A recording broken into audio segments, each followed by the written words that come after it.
Hi everyone and welcome back to the channel. So as you can see, this week we have built the 21335 Lego Ideas Motorised Lighthouse, and we really like this set. It's excellent. We love the way the power functions in it, rotate the light. We like the way that there's a light in this stove area of the little cottage, bringing it to life as well. It's a really cool set.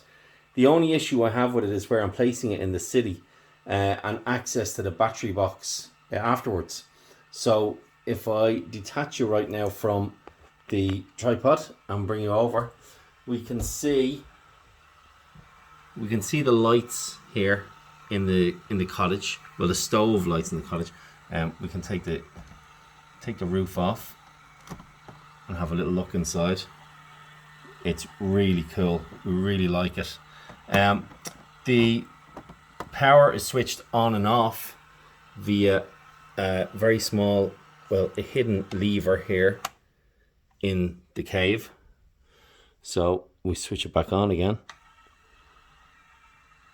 and switch it off. So the battery box is in here. It's on this side of it, and it's neatly covered in by this piece of rock work. And the battery box is right there, if you can see that. So you need to get a screwdriver to open that, unfortunately.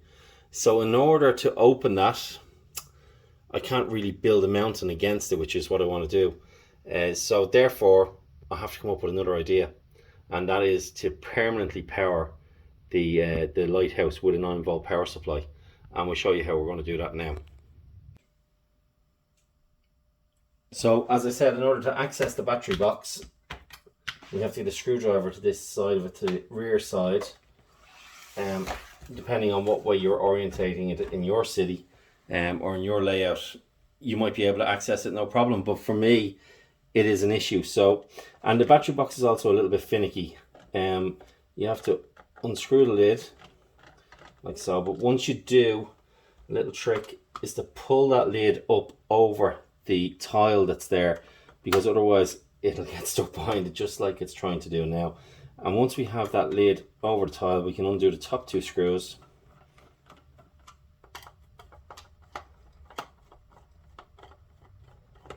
And once they're out,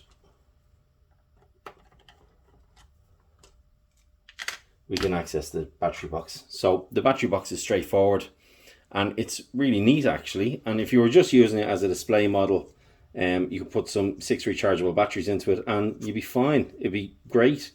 But this is a model in the city that we want to have working whenever we want, on demand, so to speak. So in order to do that, we are going to do a little alteration to the battery box, but nothing permanent, nothing that can't be undone. And I'll show you how we do that now.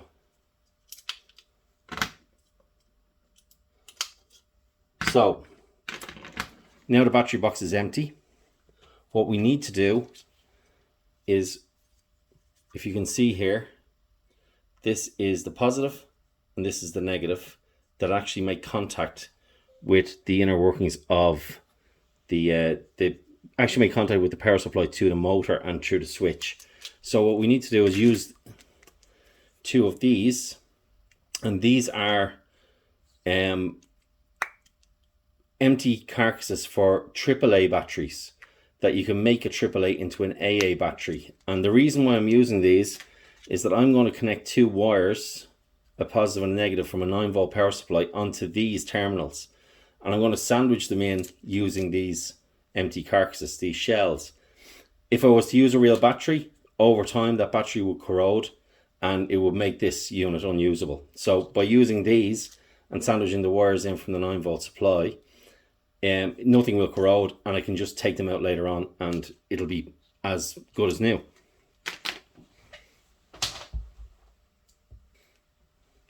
So this is the connection I'm going to use.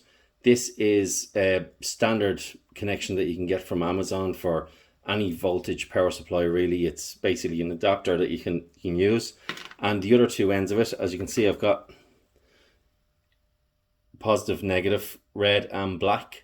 which is pretty standard colors. And then I've got the bare ends on the other end. So what we want to do, and this is going to be finicky for this moment, but we want to put the red onto this positive and the black onto this negative. So the positive is the most tricky, but we also need to feed these cables through the slots in the back of the box and bring them out like so. And that'll become clear in a minute as to why we do that. So with the red one, we will fold the cable up a little bit. Now, one thing that you could do, and I'm not doing for this demonstration, is you could solder the red cable onto the bottom of this, solder the red cable onto the tip, onto the positive tip, and you could solder the black cable onto the negative tip of the shell. So if I do that, yeah, that's caught it. The negative is slightly easier because we've got a spring to work around and we can trap it in the spring. So if I put the negative in there, like so, and then I sandwich that in there, that's our connection made, which will be permanent, so to speak, yeah.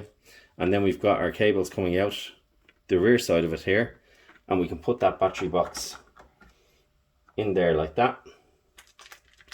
We can put the lid back on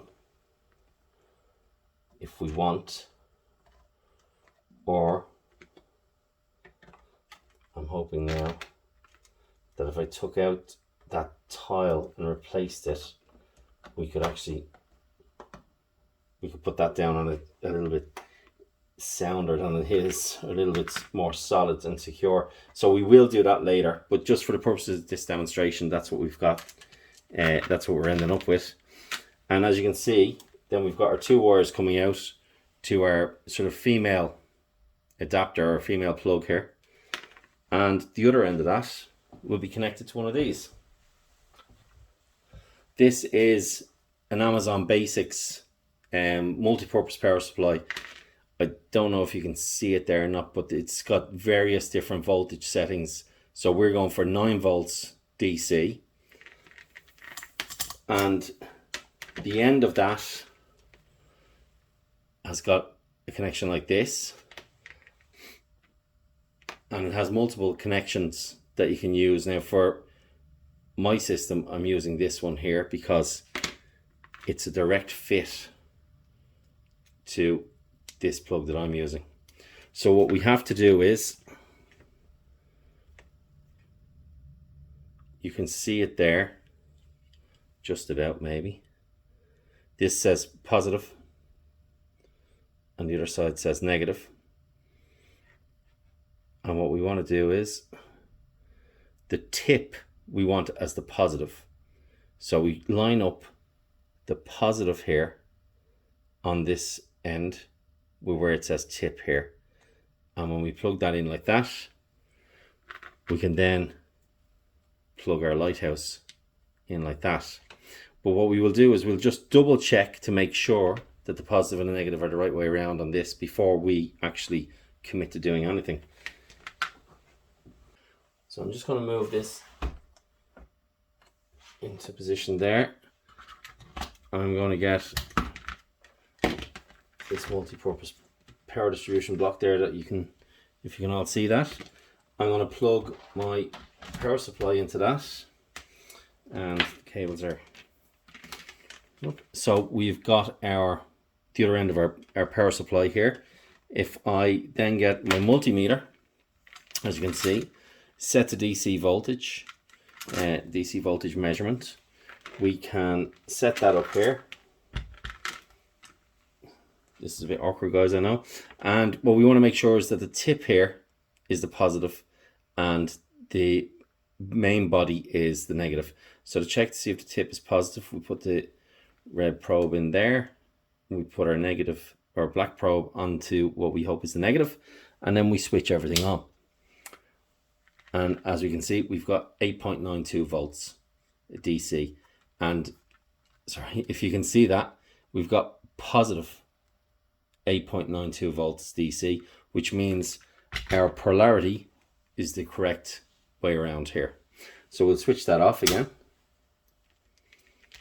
So we connect that to our lighthouse cable, like so. And then when we switch this on, we have power on our lighthouse.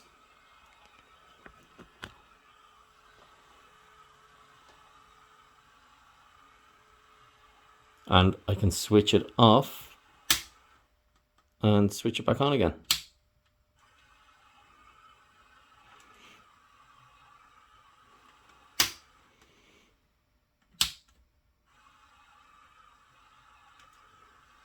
So now we can reroute the cabling, turn the lighthouse the right orientation that we want in our city, and basically have the lighthouse switching on and off with a 9-volt power supply. No need to ever change batteries in it again. So that's the lighthouse in the city, guys, powered permanently with the 9-volt power supply, and we can just switch it on and off using its own switch here when we want to use it. The cabling, if you can see those 2 small wires there, I'll hide them in the mountain when I build it, but it means that we never have to change batteries or take that battery box out or remove the lighthouse from the city in order to change the batteries in it. So yeah, as you can see, we still have a lot to do on our mountain to finish off this city, but I think the lighthouse will look really, really well there, and it certainly adds an awful lot of character to it, and I'm really happy with it. So until the next time, guys, see you later.